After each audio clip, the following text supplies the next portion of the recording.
He should be, yes, he is. Hi, Robbie. We actually met in Qatar.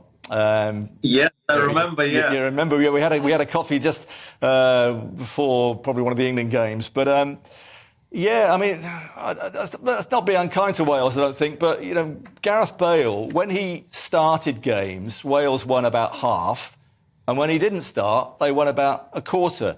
And he's at his peak, he contributed to more than half of the Wales goals as an assist or as a goal scorer. So, you know, you take that away, they're going to miss him, aren't they? Absolutely. Do you know what? He's, I say it now openly because he's the greatest Welsh player we've ever had. And how do you replace that? Well, you don't.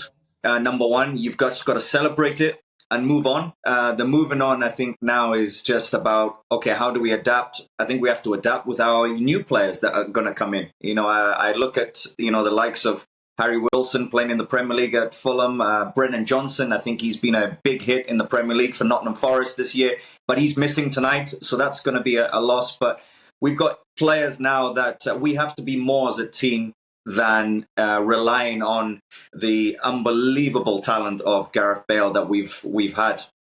Yeah, he's only 33. I mean, it was, you know, young to be knocking on the head, really. But it's been a knock-on effect, hasn't it? Joe Allen's gone, Chris Gunter, Johnny Williams, all those experienced players who were part of that fantastic team in 2016 when they got to the semi-finals of the Euros.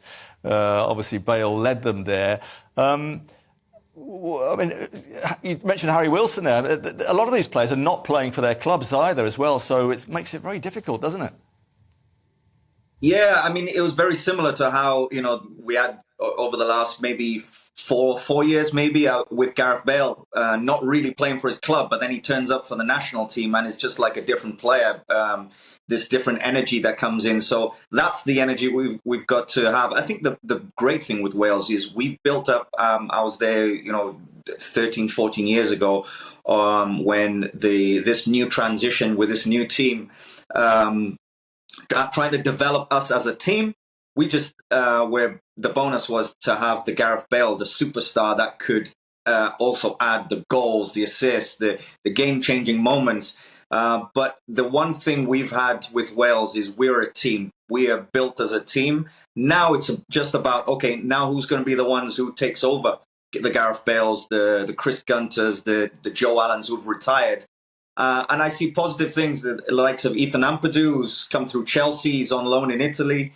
Harry Wilson, I think he's a talent. Brennan Johnson, like I mentioned, Kiefer Moore's playing in the Premier League and scoring goals as well. So I'd love to see us now become more as a team, because I think this is going to be the most challenging qualification we've had in the last few years.